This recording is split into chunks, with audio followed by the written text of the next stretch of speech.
ایک ظالم بادشاہ نے اپنے ملک میں یہ اعلان کروایا کہ مجھے کوئی ایسی بات بتائے جو میں نے سیکھی نہ ہو، میں اسے مالا مال کر دوں گا۔ مختلف عالم، حکیم، دانا بادشاہ کو علمی باتیں بتاتے رہے، لیکن بادشاہ مطمئن نہ ہوا۔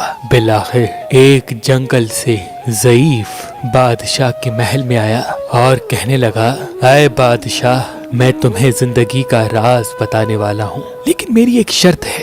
بادشاہ نے کہا، کیا شرط؟ اس نے کہا، مجھے کچھ نہیں چاہیے، نہ دولت، نہ مال، نہ مرتبہ، بس میں لکھ کے دوں گا، تو اپنے تاج میں چھپا لو۔ ان قریب ایک وقت آئے گا جب تمہارے ساتھ کچھ بھی نہ ہو، تم پریشانی میں مبتلا ہو جاؤ، تب میرے اس تعویذ کو کھول کے پڑھنا، تمہیں تمہارے سوال کا جواب مل جائے گا۔ بس بادشاہ نے شرط مان لی۔ اس بزرگ نے تحریر فرما دی۔ کچھ ہی وقت گزرا، ساتھ والے ملک نے بادشاہ کے ملک پہ حملہ کر دیا اور بادشاہ لڑتے لڑتے اپنی فوج سے جدا ہو گیا، آ کے غار میں چھپ گیا۔ باہر لوگوں میں یہ بات عام ہو گئی کہ بادشاہ مر گیا، اب دوسرے ملک کا بادشاہ یہاں حکومت کرے گا۔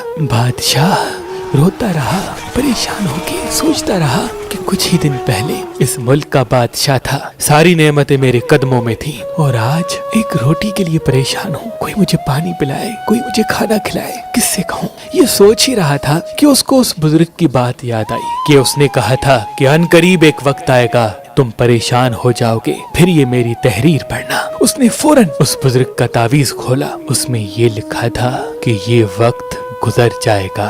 اس نے جیسے ہی پڑھا، غور و فکر میں بیٹھ گیا کہ یہ وقت گزر جائے گا۔ سوچتے سوچتے اس کو خیال آیا کہ ہاں، میں بادشاہ تھا، میرا مرتبہ تھا، میرا مقام تھا، میری عزت تھی، وہ وقت گزر گیا، اور آج میں غریب ہوں، بے بس ہوں، بھوکا ہوں۔ اگر اللہ نے چاہا تو یقیناً یہ وقت بھی گزر جائے گا۔ اس تعویذ کو پھر سے بند کر کے اپنے پاس رکھا اور اللہ کا نام لے کے غار سے باہر نکلا، اپنی فوج کو جمع کرنے کی جستجو میں لگ گیا۔ بالآخر فوج کو پتا چلا کہ بادشاہ زندہ ہے، لوگ جمع ہونے لگے، حوصلہ بڑھا، ہمت بڑھی، پھر سے جنگ کی، اور اللہ کے فضل و کرم سے اس بادشاہ نے جنگ فتح کر لی۔ پہلے وہ ایک ملک کا بادشاہ تھا، اب 2 ملکوں کا شہنشاہ بن کے اپنے تخت پہ بیٹھا۔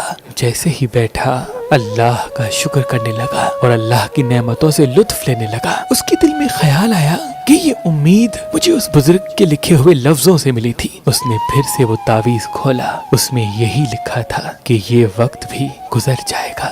وہ رونے لگا اور سوچنے لگا، میں بادشاہ تھا، وہ وقت گزر گیا، میں فقیر بن گیا، وہ وقت بھی گزر گیا، آج پھر سے میں شہنشاہ بن گیا ہوں، یقیناً یہ وقت بھی گزر جائے گا۔ اگر رہ جائیں گے تو صرف میرے اعمال۔ اس کی آنکھیں ایسے کھل گئیں کہ اس نے اپنی دولت غریبوں، یتیموں اور مساکین میں تقسیم کر دی، اور خود ایک نیک انسان بن کر زندگی بسر کرنے لگا، زندگی بسر کرنے لگا، زندگی بسر کرنے لگا۔ انسان نے جو سب سے پہلے اپنے ہاتھ میں پتھر پہنا وہ فیروزہ ہے، کیونکہ اس پتھر کو رحمت کا پتھر کہتے ہیں۔ اللہ کے کرم سے فیروزہ پتھر پہننے کے بعد انسان کا ہاتھ تنگ نہیں ہوتا اور وہ اللہ کی رحمت کے قریب رہتا ہے۔ تو ابھی ہماری ویب سائٹ مہربانی.com پہ آئیں اور یہ پتھر حاصل کریں۔ آپ اپنا لکی پتھر ہماری اپلیکیشن جو گوگل پلے اسٹور اور آئی فون ایپ اسٹور پہ موجود ہے ان سے بھی حاصل کر سکتے ہیں۔ مزید معلومات کے لیے ہمارے نمبر پہ کال کریں۔